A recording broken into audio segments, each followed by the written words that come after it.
okweteekateeka. Olwekyo nkubuuzayo ekibuuzo. Wandiika ensonga 5 lwaki ogenda kuyingira mu relationship eyo. Bavubuka batununya basobola okuziwandiika. Abamu tebazirina. Abamu tebamanyi na kumanya lwaki bazirimu. Abamu tebategeera na kutegeera ngeri gye baziyingiramu. Kivuuka lubirwa n'okuva mu kintu. Kubanga tomanyi na ngeri gye wakiyingiramu ate kyotamanyi bwe wayingiramu ate okifuluma otya. Kati kyenva nsaba tibeera n'ebigendererwa. Ekyokubiri tukiyita physical preparation. Beera nga weeteeseteese physically mu mubiri. Ekiwali yabadde takimanyi. Yamanya agenda fubutuka bufubutusa hakuwane. Kati waliyo omuvubuka ali ayina emyaka 16 n'ekitundu. Kakati ali mu kupulaninga okulaba nti asuuza akaana akawala ka myaka 15 n'emyezi 2 n'ennaku 4. Kijengezaako okutegeeza kati gwotomedde. You are not prepared physically. Omuntu atannaba kuba of age. Ate nze nabagamba wano nkozesa myaka 21 gwe nawe kola research woleeta emirala. Omuntu ow'emyaka 18 teweetantala kuyingira nsonga za bufumbu. Tolina kye wategedde ku bye twogera. Naye nga nti amusumba nedda syo. Bwe kibanga twali tulina ku myaka 21 nga kututeeka okutandika okukwana n'okukwanibwa ebitundu byaffe ebyekyama lwaki Katonda yabituwa twakazaalibwa yandibituwadde ku myaka 21. Kati gwe kankujjukize nti era nawe bikula bukuzi. Kakati twala obudde ng'olowooza emyaka 18 tonnatuuka, emyaka 18 tolina kye waategedde ng'omuwala oba omulenzi weepankira bwerere byogenda okuyingiramu tobimanyi. Tonnafuna bwongo nkiddamu, tonnafuna bwongo buyinza kwaŋŋanga biva mu relationships. Tonnafuna bwongo buyinza kwaŋŋanga musajja. Tonnafuna bwongo budiringa na muwala. Njogera ku physical preparation gwali eyo ng'otandise dating ne courtship. Government yayogera mu ssemateeka myaka 18 omuntu abeera akuze. Kati muli awo omulenzi oli wa 19 omuwala wa 18 kati muli awo omutudde wansi mbu mwekwana. Temulina biruubirirwa. Temumanyi kye mukola nkujjukiza temumanyi kye mukola. Mukyetaagamu emyaka obwongo ne busobola okuyimuka ne mulaba ebintu mu ngeri gye muteekwa okubirabamu. Waliyo ensonga nnyingi nnyo ez'okutunuulira ng'oggyeko ekyo ekyowulira eri omuwala wa senior 6. Kuba gwe wamaliriza senior 6 omwaka oguwedde omuwala ali mu senior 6 ekyo kyowulira gyali tekimala. Gye muli mwe kutandika kiyitibwa laavu oba relationship. Era bigenda kuggweera mu buzibu. Era bwe muba nga muli baakukiggusa muteekwa okwewa ebbanga era eryetaagisa. Sigaanyi waliwo yanga nti amusumba ffe booliko kati ffe twasinkana ku university naye tuzimba ekitu paka etufumbiriganiddwa. Koze nkituufu mwasinkana ku university naye si kwe mufumbiriganiddwa. Kati gwe alowooza okuyingira mu mukwano n'omuntu yenna ow'emyaka 18 emyaka 19 ow'emyaka eri bwe gityo. Nina kye njagala okujjukiza ti tonnaba kukula. Naye bw'omalanga n'okoona emyaka 21 kati awo obwongo butandise okutegeera physically kati otandise okuba soba. Bw'obeera mwana muwala gwe ate osenvulidde ddala.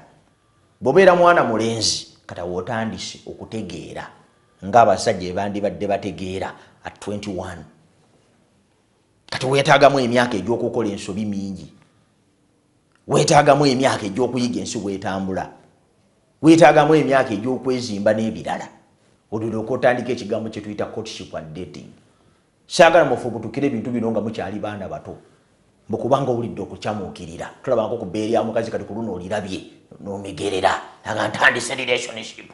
Otandika biki? Otandika biki by'otamanyi?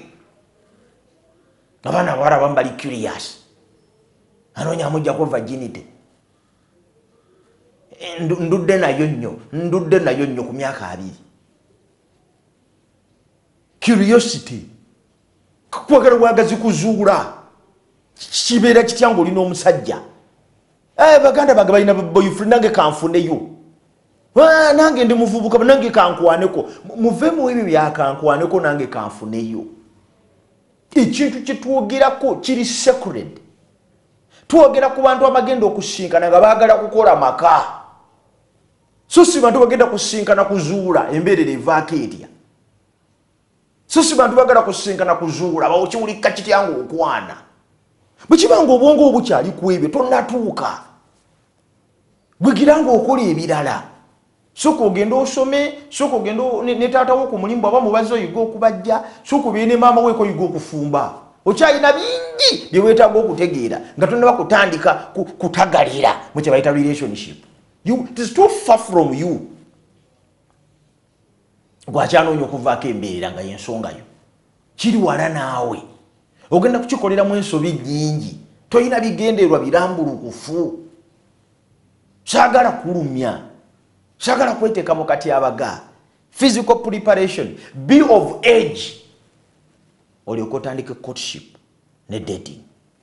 Sijja kuwa myaka gyasalira waliyo akimbuuziza mulabi kikati musumbulo tugamba myaka emeka sijja kuwa myaka gyasalira kuba buli muntu alina engeri gyakulamu ebitukuza bingi nonne salire kuweza buweza obudde bwokka tebumala gwe okubanga okula mulimu omuntu nga kunsa amazeeko obudde bungi naye ng'obwongo bwe ate bulowooza ng'omwana owa P4 abo nabo gye bali kati obudde bwokka bw'omaze ku nsi tebukumala kukula ebintu bingi ebitukuza ate tuyita mu byanjawulo naye nze waakiri nkuwadde emyaka tugwe atanaweza myaka 21 bino tobyetantala biviireko ddala soko okola ebirala kubanga gye biri byotegeera nga tonnayingira bizibu bino ebinene. Ekyokubiri have a physical address kanjogera ku mulenzi kubanga y'omuwala ekito kijja nnyo kumwetaagisa gwagenda okuyingira relationship obeerawa ebintu byonna byonna ebirala omusajja byandimulemye naye sikikkiriza nakati nkyakigaana omuvubuka yenna okutandika okukwana omuwala nga talina waabeera kati bwakyasula ewakitaawo bakuliisa empale neeyulika ne bakuwa sente ogenda ogitunge ku kyalaani toyinza nagenda kutungisa mpale yeeyulise kati oli awo otandise okukwana oyogereza. This is what I'm saying. Where is your physical address? Physical preparation gyendiko totandika kutawaanya mwana muwala yenna nga ne gyosula tolina kubanga tolina bigendererwa teriyo omuntu agenda kukola amaka nga agakolera mu ga kitaawe obuwangwa buyinza okuba gye buli omuntu gyawasiza mu nnyumba ya kitaawe naye si wano. Physical address omuvubuka teyeetaga kwetantala kuwasa nga talina physical address. That's not right.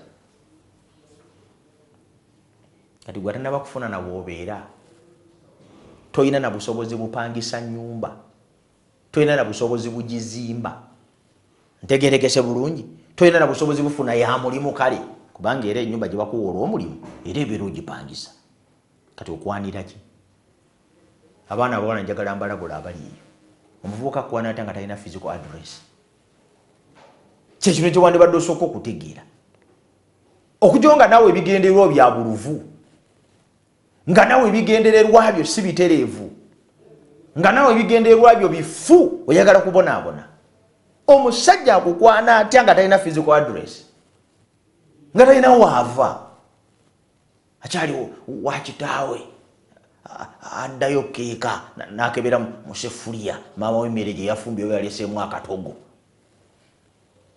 kati naye ali awakuba manda paka 9 ogw'ekiro akukwana n'otulo tukubuze omusajja akukwana akyali wannyina nindaamu maama mpisi. Can you imagine mvubuka kukwana naga nindaamu maama mpisi? That's not right. Where is the physical address? Oyo talina future.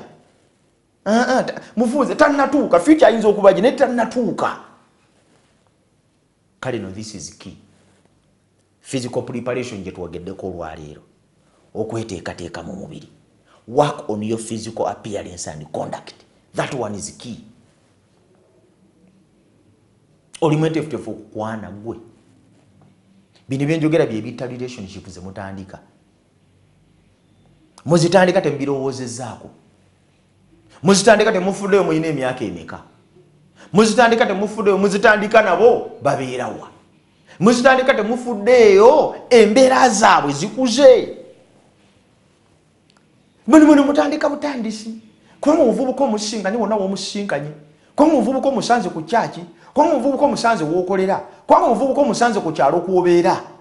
Bino byonna n'otabitunuulira relationship ng'etandika lwaki tebife ebyo? Tala olumaliriza disappointment. Abavubuka balimba, abavubuka bayaye. Zivane musomba abavubuka batutabe bateekwa kubatama. Kubanga bino temubitunuulira temubalira muwendo. Calculate the cost. Work on the physical address and physical appearance. Kati gwe muvubuka tasobola kunaaba. Okwanira ki?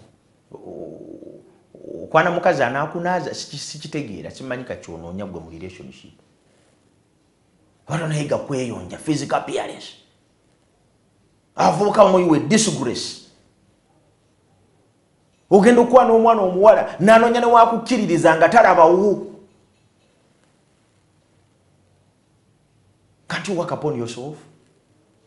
Physical appearance? Ojagala kukwana mwana muwala omutwale ku date. Otandika okwogera naye. Nenga toyinza na golola saati. Toyinza na kuba kikalu tokimanyi naye bakikuba. Bw'oba oyambadde essaati nga ya kikalu. Tosobola kusenya. Tosobola kuba ngatto. Tosobola kweyonja. Kati kankubuze ekibuzo gw'okwanira ki? Gwe toyina kukwana mukazi.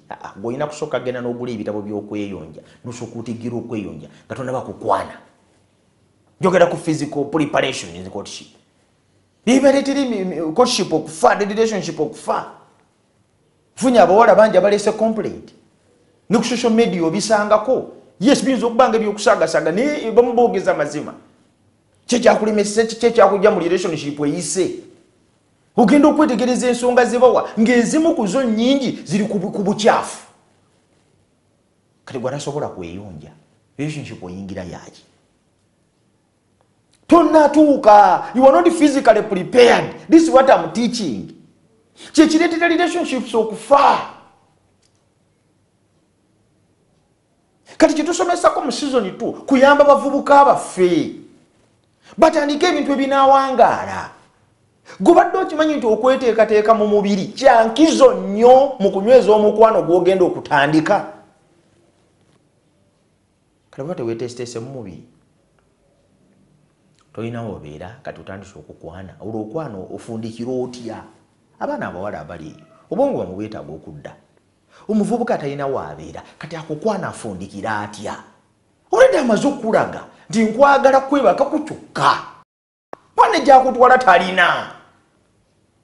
Gwe tosobola kuba mugezi n'omanya kati kino ekintu kyentandika kigenda kufa yadde tekinatandika. Kati bye tuyigako tuyinza kweteekerateekera tutyo relationship. Tuyinza kweteekerateekera tutya courtship and dating. Ekyensaba tunyweze physical preparation. Weteeketeeke ne mu mubiri. Olulooka otandike okugamba omwana omuwala nti nkwagala nga gw'atandika oli mweteefuteefu ekimala okusobola okuseeyeeya mu luguudo lw'omukwano paka bw'onaatuuka gy'oluubirira okugenda.